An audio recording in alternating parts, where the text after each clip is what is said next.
Alright, y'all, I am back with another ARC book review, and this time it is The Resurrectionist by A. Dunlap. Now, this is a historical fiction, romance, queer book. It is set in 1828 in Edinburgh. And those who follow James and Nye. Now, this time period, I will say I did go down a bit of a rabbit hole on Wikipedia looking up not just the Resurrectionists at this time and what they were and what they did, but also two individuals that were brought into this book. We'll get to that. But basically this book, the whole premise of this book is that at this time period in Edinburgh, the surgical school there was like very popular and very famous for the fact that they did things with cadavers. So many people try to go to this school.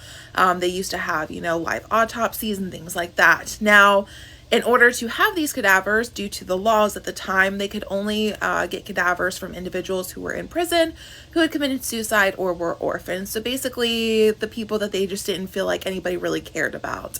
Obviously, there was not enough cadavers to go to these colleges for what they were using for. So you had these individuals who would go and basically dig up fresh corpses, and they would call themselves the Resurrectionists. They would take these bodies, they would sell them to Edinburgh, to the school, to the doctors, the professors there for their classes. And obviously this was not legal, so they were kind of having to do this, in the dead of night and be very crafty in what they were doing. So that's kind of the background of this book, as you're following a group of resurrectionists and kind of like some things that are going on during that time period.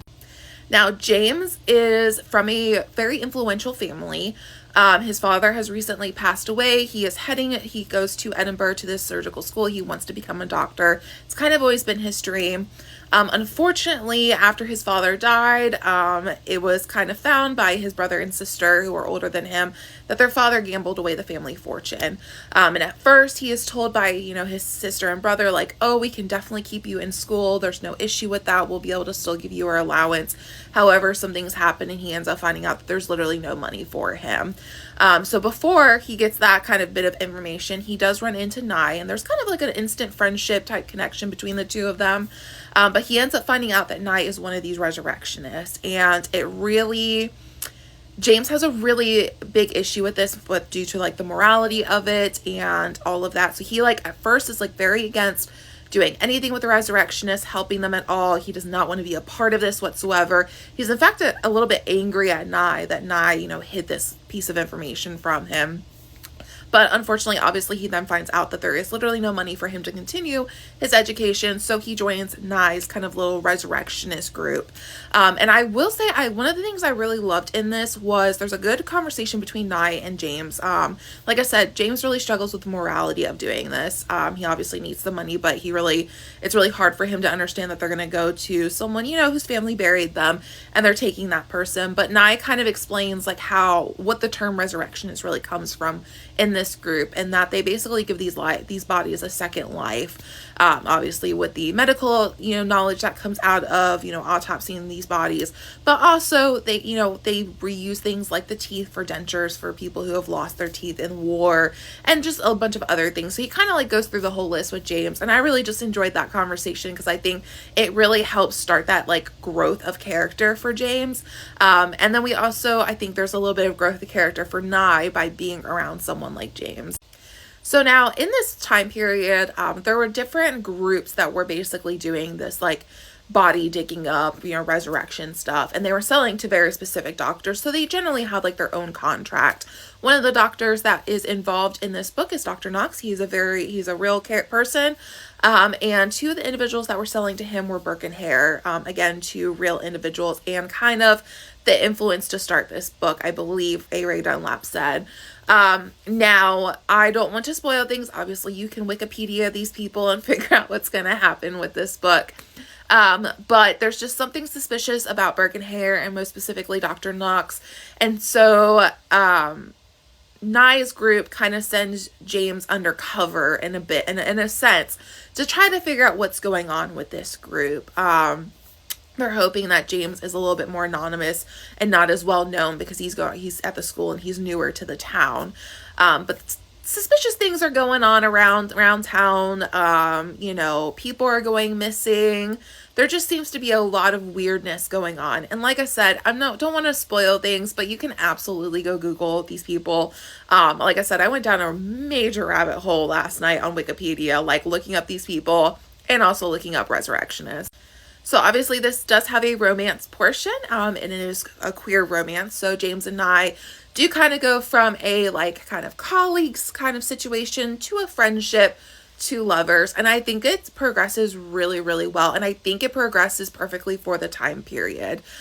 We see James kind of just going all in, like he is like, I found a person I like, I am going all in. Granted, again, he has kind of this privileged upbringing where he doesn't fully think about the consequences. Nye, however, has had to deal with the consequences of being attracted to someone of the same sex before, and he is very like, he wants to protect James, but he also wants to protect himself.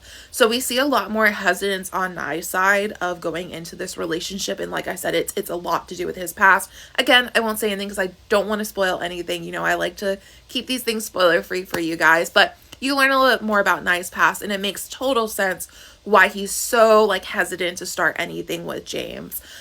We also see a lot of other things that are very period typical of this time period, like James's sister coming to visit and basically pushing another female friend, or well, female like upper class person onto James, you know, and that whole like it's an arranged marriage but it's not arranged, you know, that like kind of happened back then.